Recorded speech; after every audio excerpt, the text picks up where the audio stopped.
Hi friends, welcome back to my channel.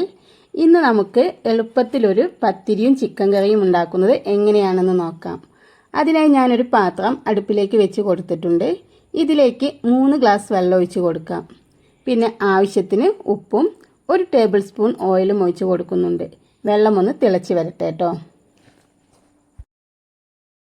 വെള്ളം നല്ലതുപോലെ തിളച്ച് വന്നിട്ടുണ്ട്. ഇതിലേക്ക് ഞാൻ 2 ഗ്ലാസ് പത്തിരിപ്പൊടിയാണ് ചേർത്ത് കൊടുക്കുന്നത്. പത്തിരിപ്പൊടി ചേർത്ത് കൊടുത്തതിന് ശേഷം ഒരു 2-3 മിനിറ്റ് നല്ലതുപോലെ ഒന്ന് ഇളക്കി കൊടുക്കാം. അതിനുശേഷം നമുക്ക് ഒരു പാത്രത്തിലേക്ക് മാറ്റാം.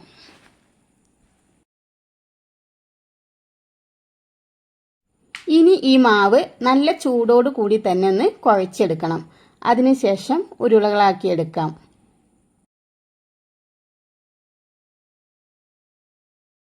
ഉരുളകളായി വെച്ചിരിക്കുന്ന മാവ് നമുക്ക് പത്തിരി പ്രസ്സിലേക്കിട്ട് പ്രസ് ചെയ്തെടുക്കാം.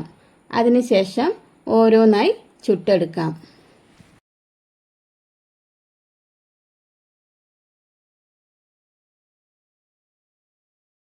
നമ്മുടെ പത്തിരി റെഡിയായി. ഇനി ഇതിലേക്ക് ഒരു കറിക്കായിട്ട് ഒരു ചട്ടി അടുപ്പിലേക്ക് വെച്ച് വെളിച്ചെണ്ണ ഒഴിച്ച് കൊടുക്കാം. ഇതിലേക്ക് മുളക് പൊടി, ചിക്കൻ മസാലപ്പൊടി, മഞ്ഞൾപ്പൊടിയും ചേർത്തൊന്ന് മൂപ്പിച്ചെടുക്കാം.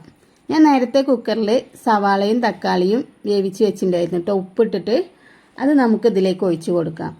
അതിനുശേഷം ഇന്നലത്തെ ചിക്കൻ കറി കുറച്ച് ബാക്കിയുണ്ടായിരുന്നു, അതും കൂടി ഇതിലേക്കിട്ട് നല്ലതുപോലെ ഇളക്കി യോജിപ്പിച്ചതിന് ശേഷം തിളച്ച് വരുമ്പോൾ അടുപ്പിൽ നിന്നും മാറ്റി വയ്ക്കാം.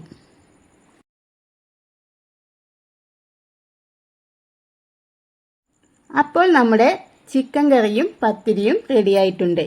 ഇനി ഇതൊരു പ്ലേറ്റിലേക്ക് വിളമ്പാം. നിങ്ങൾക്ക് ഈ വീഡിയോ ഇഷ്ടമായാൽ ലൈക്കും സബും ചെയ്ത് സപ്പോർട്ട് ചെയ്യണേ. അടുത്ത വീഡിയോയുമായി അടുത്ത ദിവസം വരാം.